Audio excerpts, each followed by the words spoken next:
말씀은 창세기 37장 12절부터 22절까지의 말씀입니다. 자, 우리 다음 주부터는 이제 추수감사절 관련된 말씀을 같이 나눌 거예요.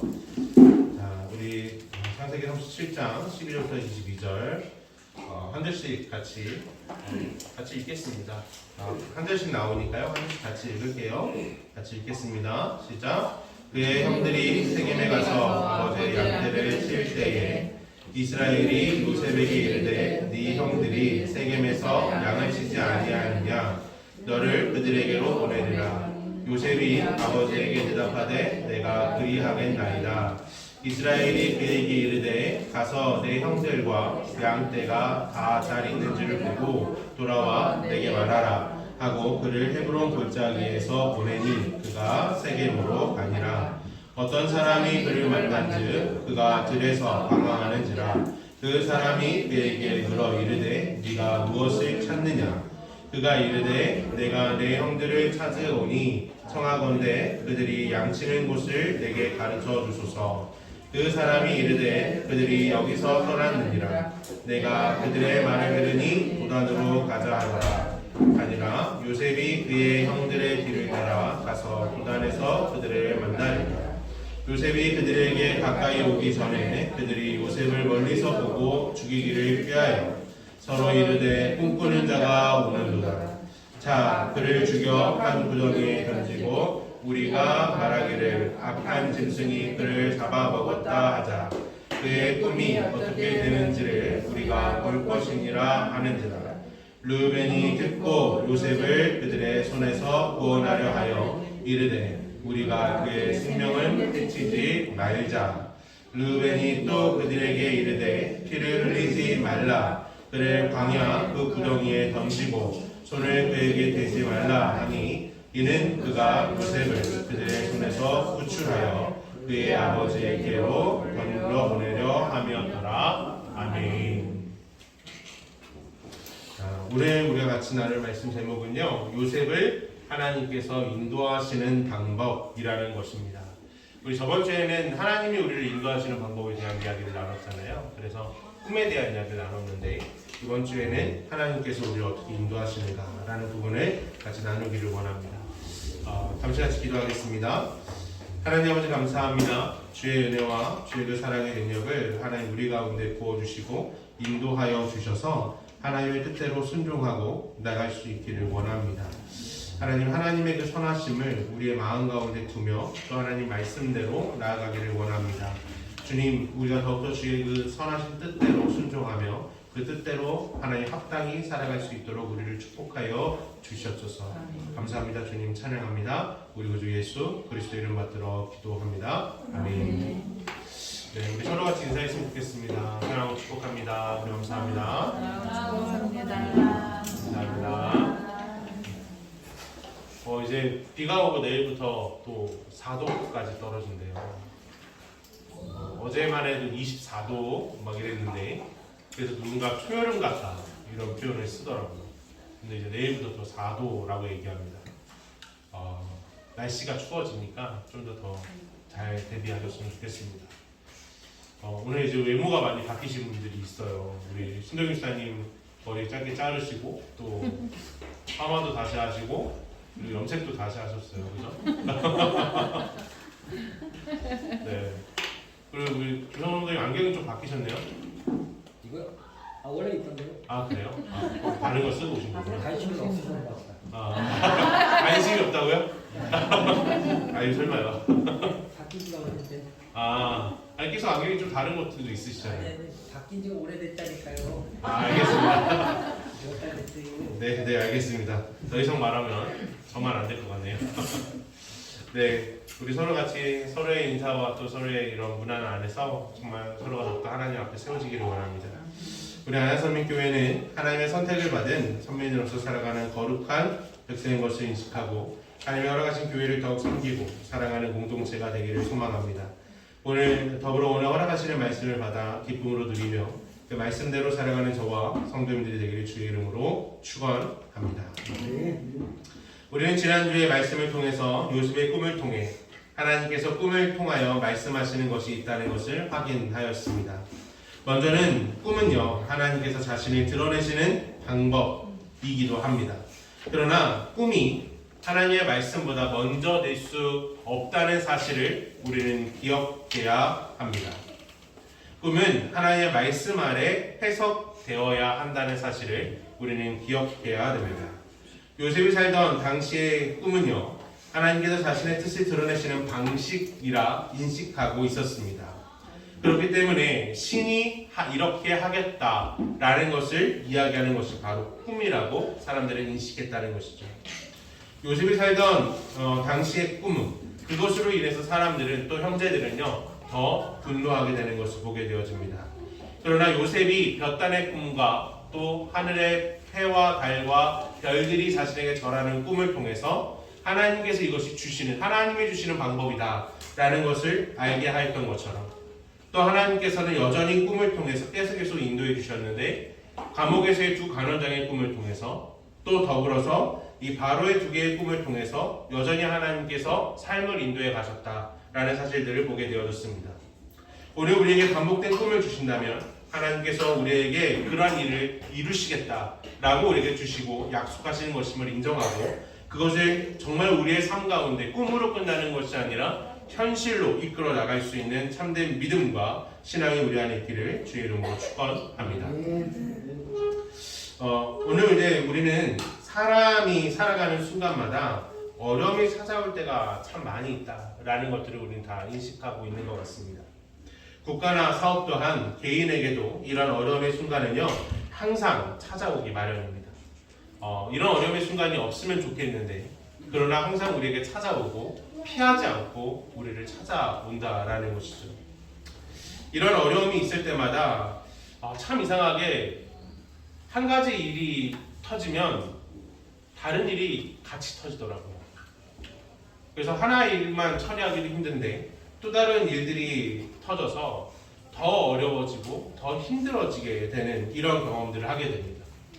하나의 문제를 좀 해결하기를 좀 바쁜데, 또 일이 빨리 해결됐으면 좋겠는데 그 일들이 질질 끌어지면서 정말 최악의 경우를 맞이하는 경우들도 우리에게 종종 있게 됩니다. 이런 일들로 인하여서 경험하는 우리 안에서의 지침은요, 말로 할 수 없을 만큼 힘들고 삶을 포기하고 싶은 만큼 어렵게도 느껴지기도 합니다. 하지만 그 순간에도요, 하나님의 일하심이 또 열심이 있다는 사실을 우리는 놓치지 않으시기를 주의 이름으로 축원합니다. 정말 끝났다 하는 순간이 찾아올 때 사실 끝나지 않고요, 또 살아갈 수 있음을 우리는 알고 있습니다. 정말 앞이 한순간도 보이지 않고 어려움이 있다 할지라도요, 우리가 버티고 또 버티면 또 살 길이 열린다는 것 또한 우리는 경험적으로 알고 있습니다. 그 순간들을 이기면 살 길이 열리는 것입니다. 그때까지의 삶의 규모를 줄이고 힘들고 어렵더라도 버티고 버티면 다시 기회가 온다는 것 또한 우리는 우리의 삶의 경험을 통해 분명히 알고 있습니다. 저의 경우에 처음 사역을 시작할 때 받은 월급이요 70만 원이었거든요. 70만 원이 첫 번째 월급이었어요. 이렇게 파트타임 사역을 하면서 대학원을 다녔고요. 교회에서 사역을 했는데 혼자 있을 때, 또 그리고 연애만을 하고 있을 때에는 이 70만 원 가지고도 큰 어려움이 없었던 것 같아요. 더불어 사역에만 더 집중할 수 있었던 것 같습니다. 왜 그럴까라고 생각을 해보면 의식주가 부모님 아래에서 다 해결이 됐었거든요. 내가 그거를 걱정할 이유가 없었던 거죠. 부모님이 재워주시고 먹여주시니까 제가 마음껏 편하게 살아갈 수 있고 마음껏 편하게 일할 수 있었고 마음껏 편하게 연애할 수 있었던 거예요. 근데 그거를 부모님을 떠나기 전에는 알지 못하는 거죠. 그때까지는 이 편안함을 알지 못해요. 그러다가 이제 정말 아무것도 없는 상태에서 결혼을 하게 됐어요. 결혼을 하게 됐고, 아마 부모님 보시기에는 저 정말 철없는 놈이라고 얘기하실 수 있을 만큼 아무것도 없었어요. 그렇게 해서 결혼이 시작이 됐는데, 이제 실제로 모든 것들을 감당해야 되는 순간이 오니까요, 이게 너무나도 어렵더라고요. 정말 앞이 잘 보이지 않을 만큼 힘이 들더라고요. 그래서 이 삶의 고단함이라는 것이 무엇인지 그때 조금씩 깨닫게 되는 것 같았습니다. 그리고 이제 준선이가 태어나서 그 해에 잘 다니던 교회에서 해고를 당했어요. 해고를 당하고 나니까 정말 앞이 안 보이는 거예요. 한 6개월 정도를 다른 교회도 갔다가 맞지 않아서 나오기도 하고 뭐 한두 달 다니고 또 그만두기도 하고 여러 가지 일이 많이 겹치게 됐었습니다. 그때 잊을 수 없는 것이 뭐였냐면 저희한테 카드 빚이요 150만 원이 있었거든요. 150만 원 별거 아니잖아요. 150만 원 뭐 그렇게 크지 않은 돈이라고 생각할 수 있는데 그때는 그 150만 원이요 태산처럼 보였습니다. 태산처럼 보여서 그 150만 원을 해결할 길이 없는 거예요.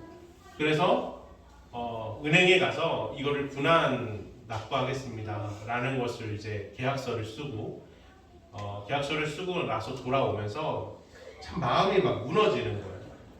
150만 원이 없어가지고 좀 이렇게 해야 되나? 라는 생각이 들 만큼 힘들었던 상황들이 있었습니다. 그때 저희가 집에 오자마자 카드를 잘라버렸어요. 카드를 잘라버리고 모든 카드를 다 잘라버리고 그 다음에 이제 왕십리에 있는 주변에 있는 교회로 이제 출근을 하게 됐거든요. 그때 출근을 하면서 거기서도 한 6개월 정도밖에 있지 못했는데 거기에 이제 목사님께서 약간 좀 이렇게 욕심이 좀 있으셨어요. 그래서 결국에는 모함 아닌 모함을 당하고 쫓겨나게 됐는데 그렇게 나오면서 그 당시에 있을 때 이 카드를 잘랐잖아요. 그리고 카드 150만 원이 너무 큰 돈으로 보였잖아요. 제 수중에 이제 교통비를 제하고 나면 하루에 한 1,200원 정도밖에 남지 않았었어요. 그래서 점심값을 1,200원으로 당시에 신라면이 1,200원이었거든요. 신라면을 사가지고 교회에서 끓여 먹고 그렇게 이제 점심을 계속 보냈던 거죠. 아마 이 얘기는 저희 아내도 처음 듣는 이야기일 거예요. 그때 당시 제 수중에 항상 1,200원에서 1,300원 정도밖에 남지가 않았었어요. 그래가지고 그 상황들을 지나가면서 너무 좀 힘들잖아요. 그리고 또 6개월 만에 또 잘려나가면서 와 이거 어떻게 해야 되지? 라는 생각이 되게 강력하게 다가왔던 거죠. 앞길이 보이지 않고 삶의 길이 보이지 않는 순간에 하나님께서 아는 목사님을 통해서 서울에 있는 선민교회로 들어갈 수 있게 길이 열리는 거예요. 그래서 거기로 들어가서 처음에 제가 받았던 월급이요 120만 원이었어요. 전임 사역이었고 계속해서 출근하는 일이었는데 120만 원이었다가 다음 해에 목사 안수 받고 이러면서 150만 원 올라가고 그 다음에 200만 원까지 올라갔거든요. 그러면서 하나님께서 다시 살아갈 힘을 주셨어요. 만약 다시 선민교회로 들어가지 않았다면 사역하는 것 자체에 좀 힘이 들지 않았을까라는 생각이 듭니다. 사실 우리 앞에 놓여져 있는 삶에 대한 이야기들을 이야기할 때 참 쉽지가 않아요. 그런데 그 삶의 길에 있어서 버티면 다시 길이 열린다는 것입니다. 그 4년이란 시간을 잘 버티고요. 그 4년도 쉽지 않았어요. 왜냐하면 목사님께서 군대 대령 출신이셨거든요. 그래서 문서 하나에 목숨 거는 아시나요? 너무 공감하시네요. 정신현무님께서 계속 꺼득꺼득 해주셔서 저는 그렇게까지 문서에 이렇게 집착하실 줄은 몰랐는데 줄 하나, 선 하나 이것 때문에 뭐 수십 번을 빠꾸당하고 이런 일들을 경험하다 보니까 너무 힘들더라고요. 4년을 그래도 잘 버티고 그 힘을 얻어서 개척을 했고요. 또 지금까지 걸어올 수 있었습니다. 이런 것들을 생각해 보면 지금 제가 있을 그 당시에 6년 전 또 8년 전에 생각을 해보면 감당할 수 없는 현실이었던 것은 분명해요. 그런데 지금은 하나님께서 길을 열어주셔서 같이 함께 예배드리는 자들이 지금 이만큼 같이 있고요. 같이 말씀을 나눌 수 있는 기쁨이 있고요. 또 교육부 아이들이 있어서 아이들의 웃음소리를 들을 수가 있습니다. 하나님께서 선하게 역사하셔서 우리의 삶을 이때까지 걸어오게 하셨다는 것을 우리는 저의 삶을 통해 경험을 하게 된 거죠. 그래서 지금 어떤 상황들이 또 어려움이 찾아왔을 때 어떻게 해야 되지? 라는 생각도 있지만 그러나 그 이면에는 버티면 다시 길이 열린다라는 생각도 분명히 있습니다. 우리의 삶 가운데 그런 은혜가 있는 것은 왜 그러냐면요, 하나님께서 우리를 선하게 이끌어 가시는 섭리라는 것이 있기 때문입니다. 오늘 본문에서 등장하는 요셉은요, 아버지의 명령을 따라 세겜에서 도단으로 형제들을 찾아가는 모습을 보게 됩니다. 자, 잠깐 보시면 이 헤브론에 있잖아요. 우리 이 헤브론에서 지금 이야기가 되는데, 이 헤브론에서 형제들이 세겜까지 양을 치러 가요. 양을 치러 가는데 양을 치러 갔는데 걱정이 되니까 헤브론에 있던 요셉을 홀로 세겜으로 보내요. 그러다가 세겜에 갔는데 형제들을 만나지 못하니까 형들이 어디로 갔었냐면, 여기 밑에 보면 도단이라는 곳이 있거든요. 여기 도단까지 올라간 거예요. 그래서 요셉 또한 도단까지 올라가는 이 과정을 이야기하는 게 오늘 본문입니다. 자, 그러면 여기 헤브론, 세겜, 도단에 이어지는 이야기다라는 거를 지도를 먼저 넣으시고 생각해 보시면 좋을 것 같습니다. 자, 그래서 오늘 본문의 말씀을 보면요, 이 형제들을 위해 찾으러 갔지만 결국 형제들을 찾지 못했고 형들에 의해서 죽음의 위기를 경험하게 되는 이야기를 보게 되어집니다. 이렇게 생각해 보면 요셉에게 있어서 가장 극단의 상황이었고 최악의 상황이 열렸다라는 걸 우리가 부정할 수 없는 것 같아요. 그런데 이 험악하고 어두운 길을 열어주셨지만 요셉으로 하여금 걸어가게 하셨어요. 그리고 그 길을 걸어 나갈 때 하나님께서 걸어갈 힘을 주셨고 그 끝에 하나님의 놀라운 역사와 축복이 있었다는 것을 우리가 분명히 알게 되어집니다. 자, 그러므로 인해서 우리의 삶 가운데도요, 가장 어두운 길이랄지라도 걸어가게 하신다라는 사실을 우리는 기억하시면 좋겠습니다. 오늘 말씀을 통해서 하나님께서 우리에게 주시는 말씀을 발견하면서 하나님의 위로와 격려 그리고 참된 승리를 우리가 맛보면 좋겠습니다. 우리는 첫 번째로 알아볼 것은요, 요셉이 세겜에서 만난 사람이 있다라는 것이에요. 오늘 본문 12절부터 13절의 말씀을 보면 다음과 같이 이야기합니다. 같이 한번 읽어볼까요? 시작. 그의 형들이 세겜에 가서 아버지의 양떼를 칠 때에 이스라엘이 요셉에게 이르되 내 형들이 세겜에서 양을 치지 아니하느냐? 그를 그들에게로 보내리라. 요셉이 아버지에게 대답하되 내가 그리하겠나이다. 아멘. 이렇게 말씀하는 게 나오는데요. 자, 오늘 여기서 세겜이라는 장소가 나오잖아요. 이 세겜이라는 장소는요, 사실 지금 야곱의 자녀들이 세겜에 올라가는 건 자살 행위랑 같습니다. 왜일까요? 디나 때문에 세겜의 왕자와 그 민족들을 몰살시켰던 사건이 있었잖아요. 근데 그럼에도 불구하고 형제들이 지금 세겜으로 올라가서 양을 치고 있었단 말이에요. 그러면 이 사이에 무슨 일이 있었을까라는 걸 우리가 좀 고민하게 되거든요. 사실 헤브론에서 세겜까지요, 약 80km의 거리. 가까운 거리도 아니고 80km면 정말 먼 거리잖아요. 근데 양을 이끌고 거기까지 가서 먹여야 되는 상황 가운데 있었다는 거죠. 왜냐하면 당시에 이른 비가 내리고 나면요, 5월에서 6월이면 보리를 추수를 할 수 있었어요. 이때까지는 어디 가나 목초지가 많았어요. 그래서 뭐든지 먹일 수 있어요. 근데 5월에서 6월이 지나고 7, 8월이 오면요, 그때부터는 땅이 마르고 먹을 것이 없어요. 그래서 양을 먹이기 위해서 먼 곳까지 가서 양을 먹여야 되거든요. 그런데 왜 하필 세겜이냐라고 했을 때 세겜은요, 기본적으로 땅이 옥토예요. 비옥한 땅이에요. 그래서 사시사철 가도 풀이 있어요. 그렇기 때문에 이 형제들이 세겜 땅까지 올라갈 수밖에 없는 거예요. 이 세겜 땅까지 올라가서 양을 먹이는 상황 가운데, 자, 야곱은 걱정이 될까요, 안 될까요? 되죠. 자녀들 또한 걱정되겠지만 자기의 재산이 양도 걱정된단 말이에요. 그렇기 때문에 요셉을, 자기가 너무나도 사랑하는 요셉을, 일할 때는 보내지도 않았던 요셉을 형들을 잘 있나 보러 갔다 와라 라고 명령을 합니다. 그럴 때 요셉이 순종하고 그 길을 떠납니다. 형들은 10명 그리고 많은 재산들을 이끌고 80km로 갔지만 요셉은요, 혼자 80km로 올라간 거예요. 그 길을 올라가서 세겜 땅에 이르렀는데, 이 세겜 땅에 이르렀을 때 결국에는 형들이 그 자리에 없었거든요. 그래서 세겜 땅에 이르러서 여러 군데를 찾고 열심을 다해서 형들을 찾게 되는 모습을 보게 되어집니다.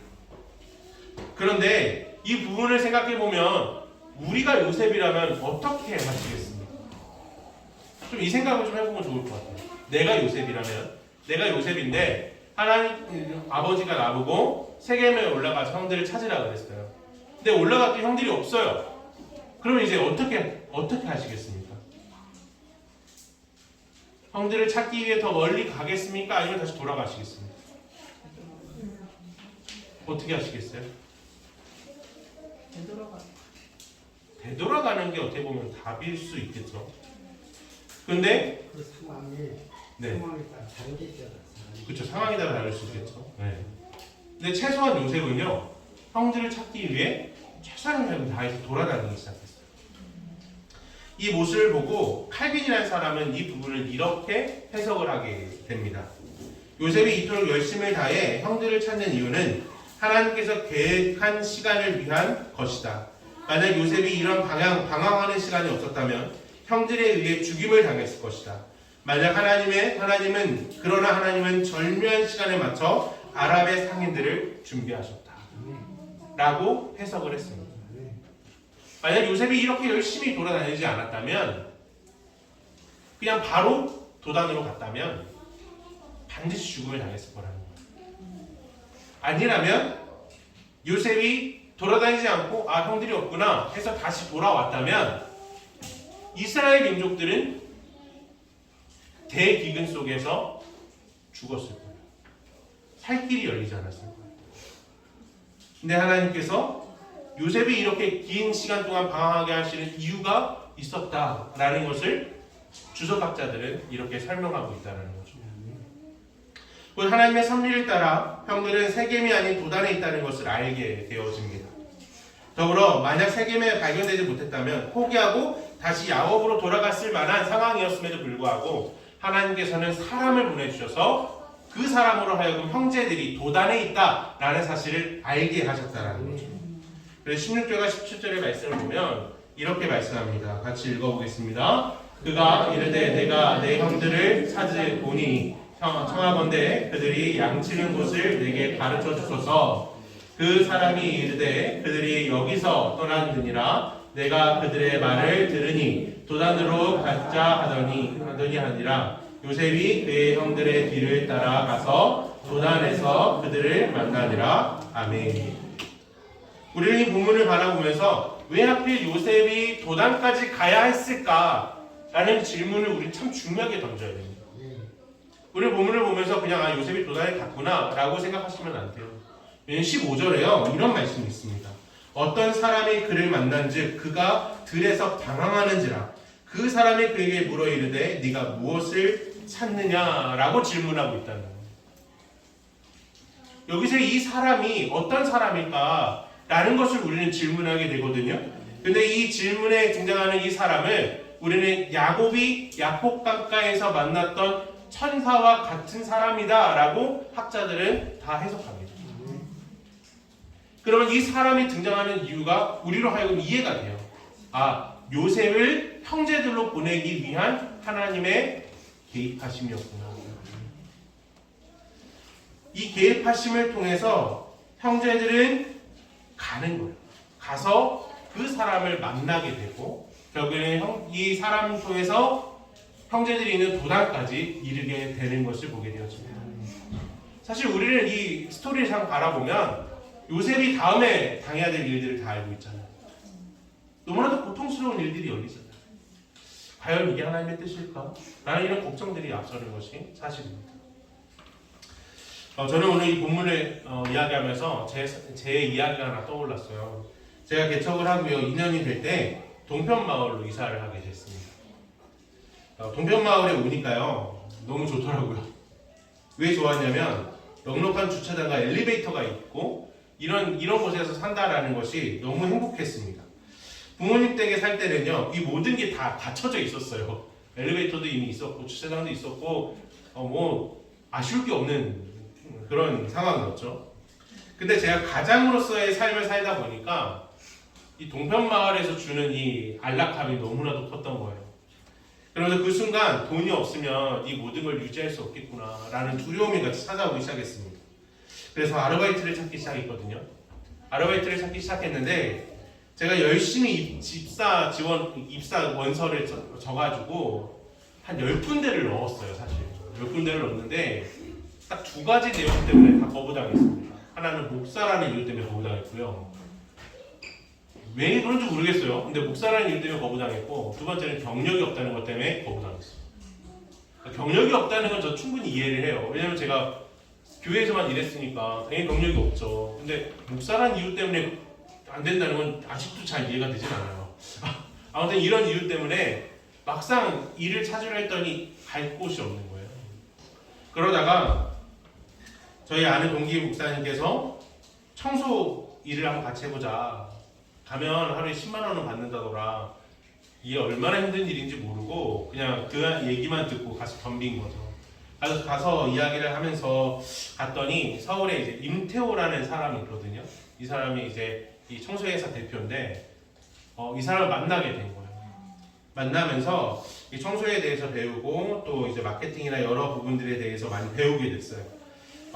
근데 청소를 배운다는 게 나름대로 좀 마음이 좀 좋지는 않았어요. 왜냐면 이제 청소가 알면 알수록 참 쉽지 않구나라는 것도 있고 정말 더러운 것들도 만져야 되는구나 이런 것들도 배우면서 참 어렵겠다 이런 생각을 하면서 당시에 저 말고 저를 소개시켜준 목사님이 한 분 계셨고 또 한 명이 더 있었어요.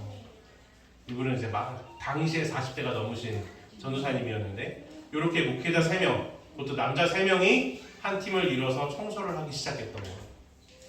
청소를 시작했는데요. 이 일도 안 해본 남자 3명이 청소를 했으니 청소가 될까요? 안 돼요. 안 됩니다. 막상 처음에 들어가 봤더니 한 집 하는데 12시간이 걸린 거예요. 한 집 하고 12시간 되니까 이게 너무나도 힘든 거예요. 뭐 돈이라도 제대로 받았겠습니까? 돈도 제대로 못 받았죠. 12시간 일하고 서로 한 5만원, 6만원 이렇게 나눠 가지면 끝나는 상황이었던 거예요. 그렇게 정말 열심히 일했어요. 지금 생각하면요, 무식하면 용감하다 라는 말이 뭔지 정말 딱 와닿습니다. 지금은요, 막상 청소 딱 들어가면 4시간에 5시간이면 끝내거든요. 근데 그때는 12시간이 걸린 거예요. 그러다가 정말 이 목사님들이랑 같이 일한다는 게 너무 힘들었어요. 왜냐면 서로 일을 잘 모르니까. 일을 잘하는 사람 한 명이라도 있으면 뭔가 좀 잘 풀렸을 텐데 3명 다 일을 못하고요. 3명 다 갈 길을 못 찾는 거예요. 그러다 보니까 정말 어렵더라고요. 이렇게 해서 결국 모든 다 지쳐가고 있었는데 때마침 이제 코로나가 터지면서 방역을 하게 됐고 많은 시간과 에너지를 거기다 쏟으면서 생활을 유지할 수가 됐어요. 이런 걸 보면 우리는 그냥 청소라는 것을 바라보면서 내가 너무나도 힘들고 방법을 알지 못하는 것이라고 생각하지만 하나님께서 코로나를 터질 것을 대비하셨고 저희 그 삶으로 인도해 주셨고 우리의 삶이 그토록 인도되도록 하나님께서 역사하셨다는 것을 저는 체험적으로 알게 된다는 것이죠. 오늘 그러면서 왜 하나님께서 청소로 나를 이끌어 가셨을까라는 걸 생각을 해봤을 때 가장 밑바닥이기 때문에 저를 그렇게 인도해 주셨으리라 생각을 합니다. 가장 낮은 곳에서 사람들의 무시도 당해봤고요. 그 사람들의 무시에 그 눈초리를 당해보면서 참 이게 정말 쉽지 않다라는 것들을 더 깊이 경험을 했던 거죠. 그러면서 하나님께서 나를 이렇게 인도해 가시는 또 그 속에서 나의 삶을 책임져 주시는 내가 이토록 살아갈 수 있도록 역사해 주신다는 것들을 인도해 가신다는 이 섭리의 사건 속에 우리가 있다는 것을 우리는 알게 된다는 것입니다. 우리는 두 번째로 형제들의 계략과 구덩이를 파다라는 개념을 우리는 같이 알아야 됩니다. 형들이 도단에 있다는 소식을 듣고요. 요셉은 도단을 향하여 가게 됩니다. 도단에 이르렀을 때 멀리에서 화려한 채색 옷을 입은 요셉을요. 너무나도 쉽게 발견한 형제들은 그를 맞이하는 것이 아닌 아버지에게 받은 편애와 요셉이 꿈의 이야기로 인한 불만이 터져나오면서 그를 죽일 계획을 짜기 시작했습니다. 그 계획은요. 다음과 같습니다. 여기 잠시 사진을 보면요. 여기가 갈릴리잖아요. 갈릴리고 여기가 이제 도단이거든요. 도단. 이 도단인데 이 도단이 갈릴리랑 멀지 않잖아요. 그래서 여기에도 뭐가 있었냐면 저수할 수 있는 웅덩이들이 있었어요. 저수할 수 있는 웅덩이들이 있었고 여기서 말하는 구덩이가 바로 이 웅덩이를 표현하거든요. 그러니까 이제 나중에 보면 루벤이 요셉을 갖다 던져놔라 라고 할 때 깊은 그냥 마른 땅이 아니라 진흙 땅인 거예요. 그래서 던졌을 때 죽지 않을 수 있는 거죠. 대신에 문제가 뭐냐면 물이 있는 곳에는요 밤이 되면 뭐가 찾아올까요? 짐승이 찾아와요. 짐승이 찾아오면 만약에 요셉이 죽은 상태로 시체가 던져져 있잖아요. 그러면 무조건 다 뜯겨 없어지는 거예요. 그래서 형제들이 요셉을 죽이고 구덩이에 던져놓자 라는 이야기는 자연스러운 이야기였던 거예요. 그리고 도단의 현재의 모습은 이렇습니다. 도단은 허허벌판이에요. 허허벌판. 도심지는 아니고 허허벌판이고 여기서 목초지가 많았고 목초지가 많았다는 건 충분히 물이 많았다는 걸 얘기하거든요. 그래서 물을 저수할 만한 웅덩이가 존재했다라는 걸 우리는 알 수 있게 됩니다. 그래서 우리가 본문의 말씀을 다시 한번 읽어보면 18절부터 20절의 말씀을 같이 한번 읽어볼게요. 시작. 요셉이 그들에게 가까이 오기 전에 요셉을 멀리서 보고 죽이기를 꾀하여 서로 이르되 꿈꾸는 자가 오는도다. 자, 그를 죽여 한 구덩이에 던지고 우리가 말하기를 악한 짐승이 그를 잡아 먹었다 하자. 그의 꿈이 어떻게 되는지를 우리가 볼 것이니라 하느니라. 아멘. 자, 이렇게 말하는 형제들의 이야기를 누가 들어요? 루벤이 듣게 돼요. 이 루벤이 듣게 되는데 이 루벤은요 아마도 이런 생각들을 좀 가지고 있었던 것 같아요. 아버지가 라헬도 죽었고 라헬이 죽으면서 자신이 비라를 건드렸잖아요. 그래서 장자로서의 모든 권한을 빼앗겼단 말이에요. 그런데 아버지가 사랑하는 요셉을 내가 살려주면 다시 아버지에게 인정받을 수 있을 것이다 라는 기대감이 있었던 것 같아요. 그래서 루벤이 요셉을 살려주려고 노력을 합니다. 오늘 말씀 같이 한번 읽어보면 다음과 같습니다. 21절과 22절 같이 읽겠습니다. 시작. 루벤이 듣고 요셉을 그들의 손에서 구원하려 하여 이르되 우리가 그의 생명은 해치지 말자. 루벤이 또 그들에게 이르되 피를 흘리지 말라. 그를 광야 그 구덩이에 던지고 손을 그에게 대지 말라. 하나 이는 그가 요셉을 그들의 손에서 구출하여 그의 아버지에게로 돌려보내려 함이었더라. 아멘. 근데 이런 부분들을 생각해 보면 루벤의 마음을 움직이게 하신 이가 있다라는 것을 생각해 볼 수가 있습니다. 왜냐면요, 루벤의 입장에서는요, 요셉만큼 미운 존재가 없거든요. 자기가 장자였잖아요. 근데 장자의 권한에 가장 큰 걸림돌이 되는 게 누구냐? 바로 요셉이었거든요. 채색 옷을 입었다는 것 자체가 다음 장자로 쓰겠다라는 걸 의미하는 거예요. 자연스럽게 채색 옷을 입은 요셉은요, 루벤의 입장에서는 가장 죽여야 될 첫 번째 대상이에요. 그런데 하나님은 루벤의 마음을 움직이셔서 요셉을 살리는 길을 찾게 했다는 거예요. 그리고 다시 말해서 하나님께서 우리 마음 가운데 역사하심을 통해 하나님의 선하신 일들이 일어나도록 역사하신다는 사실을 우리는 기억하셔야 된다는 것입니다. 사람들이 이런 일들이 있어요. 사람들이 어떻게 저렇게 할 수 있을까? 라는 일들이 있는데 그러나 그 일들이 일어나는 건 그들의 마음이 동하기 때문에. 저도 저희 교회가 이제 계속 진행이 됐을 때 갑자기 여자분한테 전화가 온 적이 있어요. 이지혜라는 분한테 전화가 왔었는데 한 번도 본 적이 없고요. 지금도 본 적이 없어요. 근데 갑자기 전화가 오셔서 본인들 11조를 보내고 싶대요. 전 그래서 거짓말인 줄 알았어요. 보이시피싱인 줄 알았어요. 진짜로. 그래가지고 계좌를 알려달래요. 계좌를 어떻게 알려줘요? 보이시피싱인 것 같은데. 그래서 한참 있다가 몇 번 더 말씀하시길래 알겠다고 그래서 계좌를 보내드렸어요. 그랬더니 그 다음 달에 본인과 남자친구의 11조 50만 원을 보내오신 거예요. 근데 그 기간이 1년 동안 보내오셨어요. 그게 무려 600만 원이었거든요. 근데 그 금액이 모여져서 지금 이전할 수 있는 현금이 모여지게 됐던 거예요. 사실 지금도 본 적이 없어요. 실제로 본 적이 없어요. 지금도. 근데 왜 이렇게 역사될까라고 했을 때 하나님께서 그의 마음을 움직이셨기 때문이라는 거예요. 루벤의 마음을 어떻게 누가 움직이겠습니까? 근데 루벤을 움직인 것은 철저히 하나님의 역사라는 사실 우리는 본문의 말씀을 통해서 알게 된다는 것입니다. 그렇기 때문에 우리는 세 번째는요, 하나님의 섭리를 인정하며 살아가야 한다는 것입니다. 신학적으로 섭리는요, 하나님의 창조의 능력대로 우리를 인도하는 것을 섭리라고 얘기합니다. 또한 이 섭리는 창조의 지속성이고 그리고 창조의 연속이다라고 말하고 있습니다.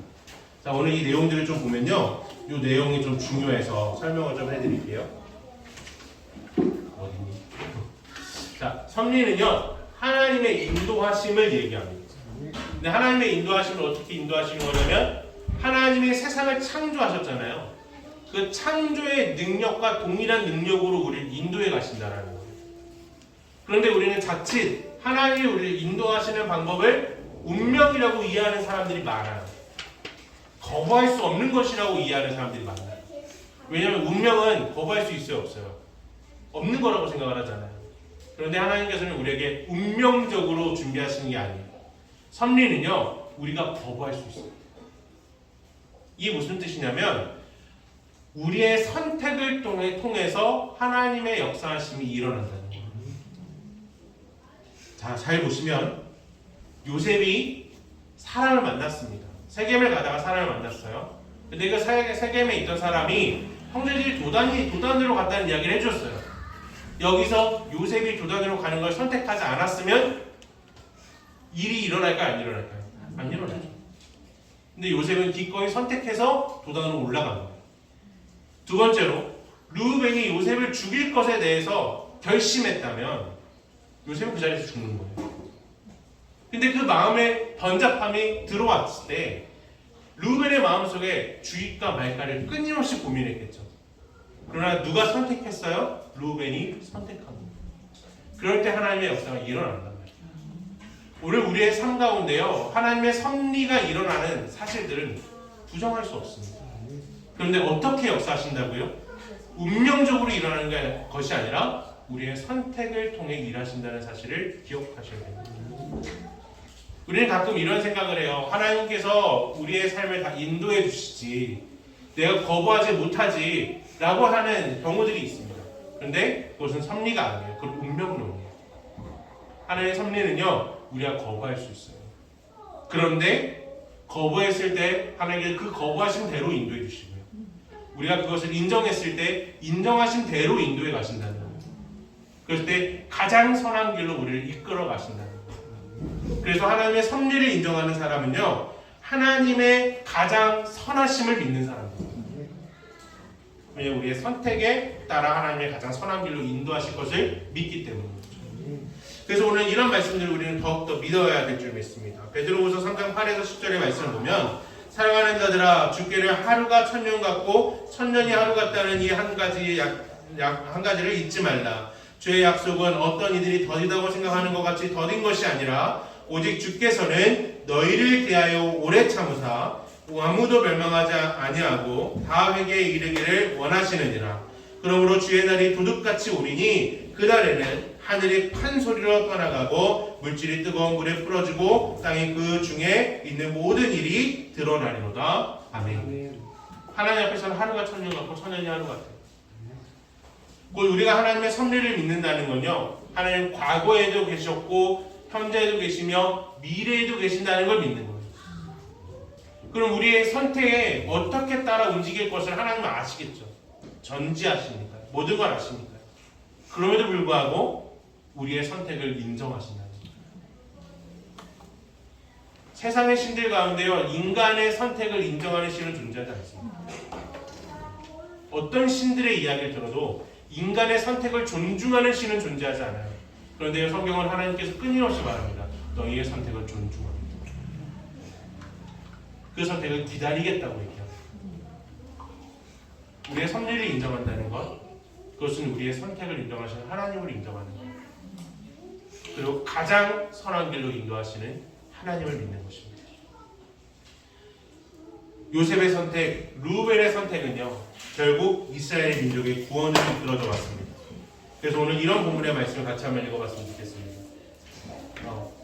제가 안 넣어놨네요. 창세기 45장 5절의 말씀을 보면, 당신들이 나를 이곳에 팔았다고 해서 근심하지 마소서, 한탄하지 마소서. 하나님이 생명을 구원하시려고 나를 당신들보다 먼저 보내셨나이다. 아멘. 우리는 이런 하나님의 섭리를 믿고 의지하며, 그러므로 해서 두려워하지 아니하고 하나님께 나아가는 기쁨이 우리 안에 있기를 주의 이름으로 축원합니다. 우리가 하나님을 믿는다면 이 선택의 용기 안에서 포기하는 용기도 필요해요. 그만둘 수 있는 용기도 필요한 거예요. 그리고 결정하는 용기도 필요한 것입니다. 이것이 우리가 하나님의 섭리를 믿는다면 가져야 될 믿음입니다. 같이 기도하겠습니다. 우리 기도하실 때